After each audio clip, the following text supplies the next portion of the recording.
Russell viper সাপ দেখুন চলে আসছে ব্যারিস্টার সুমন এই সাপ রাসেল আসার ভাইপার কারণে সাপ এবং সরকারে যখন বেজি সাপ সম্পর্কে আসে কি প্রকৃতিতে বলতেছে বেজি থাকে, এই বেজি করে ভালো কি করে শুনুন। সাপরে নিয়ন্ত্রণ করে।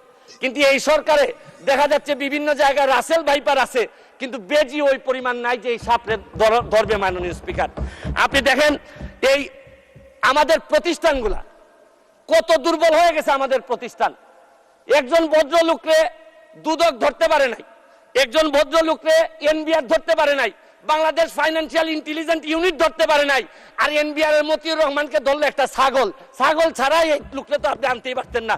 ছাগল কাণ্ড হওয়ার কারণে বেনজির কাণ্ড, মাননীয় সাবেক আইজিপি উনি এত বড় হয়ে গেলেন, মন্ত্রণালয় জানলো না, মাননীয় স্বরাষ্ট্রমন্ত্রী জানলেন না।